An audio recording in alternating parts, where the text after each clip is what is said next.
The carnivore diet is the single most dangerous fad diet I have ever seen in all my decades in the fitness game. All right, guys, it's Jason Blaha here. I thought I would chat with you guys and gals a little bit about this today, but a quick reminder, if you guys will please click like down below, be greatly appreciated. If you're not subscribed or following, please do so. And if you'll be kind enough to drop me a comment down below, I would appreciate it so much. So thank you.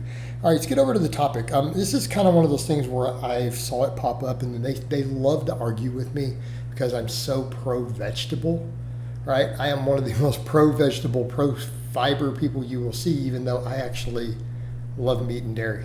And I eat meat and dairy every single day, by the way. Pretty much those are staples for me. But because I've taken that stance, a lot of them came at me really hard, literally made hate videos, pick fights. But I watched this group of crazies. They come through and they argue. They argue complete fringe science. They completely ignore meta-analysis. They completely ignore studies. They completely ignore common sense.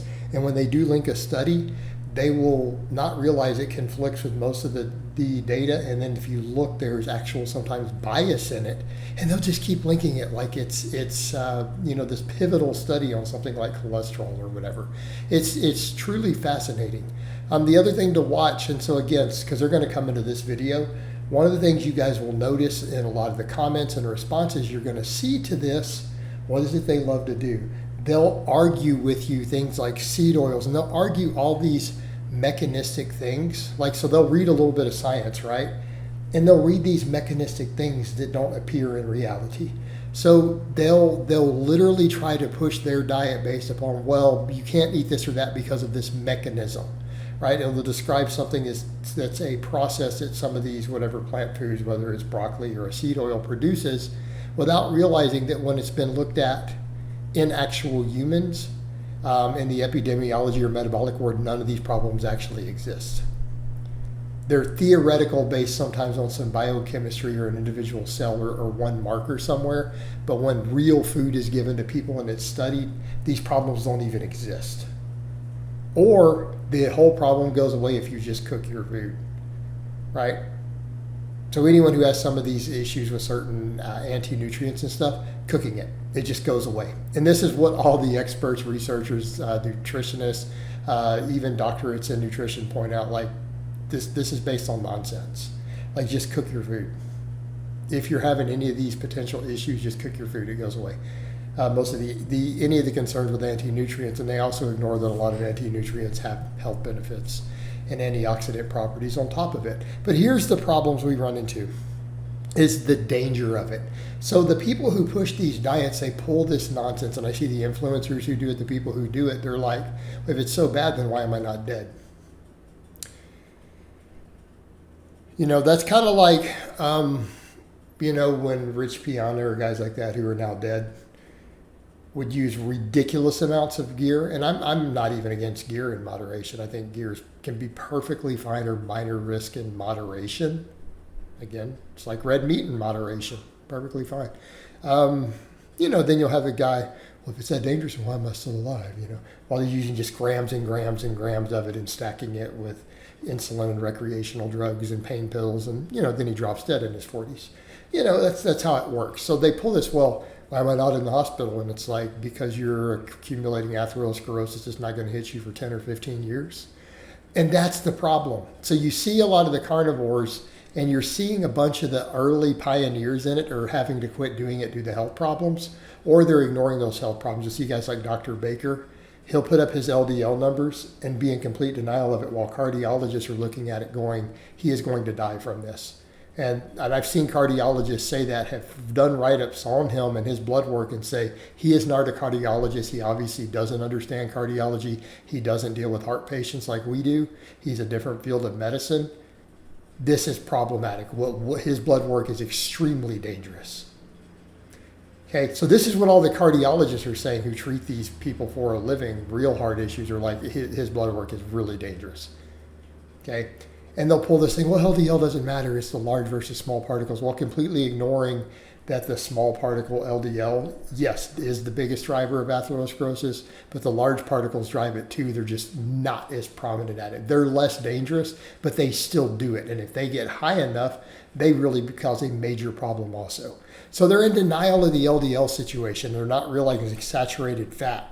is the driver. And they'll always bring up the stuff of, well, but ketogenic diets can be low saturated fat, high polyunsaturated fat. In fact, studies looking at ketogenic diets usually show that if the saturated fat is replaced with polyunsaturated fat, even the dreaded seed oils, which I'm not promoting, I don't want anyone to think I'm pro-seed, I'm not pushing it, but by comparison, even in those studies, they still have better health markers, better HDL, better LDL, better inflammation, better insulin sensitivity. Okay, but this is the stuff you see in them. The LDL is usually through the roof. It's problematic. This will kill you eventually. And the problem with it is people are like, well, it is that bad and it's not reversible. That's the problem with arterial plaque. As you accumulate it, it's there forever. So if you do carnivore for 5 years and your LDL skyrockets and you accumulate 3 or 4 times as much atherosclerosis as you would have with a different diet during those 5 years, that 20 years of damage is permanent. It doesn't go away. It's there forever. There's some discussion of how to reduce it, but there's never been a consistent way to do so. So you are doing permanent stuff that you will not be able to undo later by fixing your diet. It's probably permanent.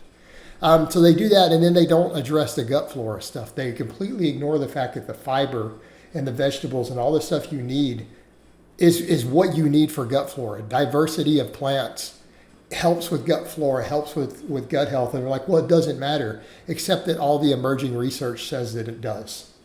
Okay, you look at all the emerging research, healthy, robust, diverse gut flora does everything from affect immune system to mental health. It literally affects neurotransmitters in the brain.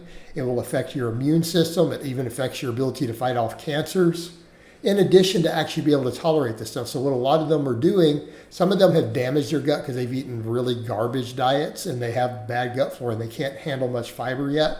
So they need something like a low FODMAP or something. Instead, they go to this crazy diet and they make it worse. Instead of working on it saying, I have to build my gut flora back up, they go on this diet and they go ahead and they kill even more of it off. It is difficult to reverse that. So this problem, and this is what a lot of the people who've run carnivore, I and other coaches and trainers I know have met people who've run into the problems like, now my gut's really messed up. But but the carnivore people are like, well, it won't matter because I'm never going to eat carbohydrates or plants again. So it doesn't matter. I don't ever need to be able to break them down properly or deal with any of this. So they start having health problems and realize they can't run the diet forever. You can't run it forever. It will be a problem. You're not going to be able to stay on it. And they'll say, well, this person or that person's been on it this many years. They haven't. This diet is not that old. It's a very new thing. So they're claiming there's people who've been on it 20 years. No, they haven't. It's less than 10 years ago that this was really pushed at all. So no, and a lot of those people have already had problems and they've had to stop doing it. So again, craziness, and it's causing permanent long-term health that's not reversible. And it's this big phase and fad of, oh, just try it. It's permanent damage. It's literally like saying, oh, just try heroin. You'll feel a lot better on it. Okay, it's that bad.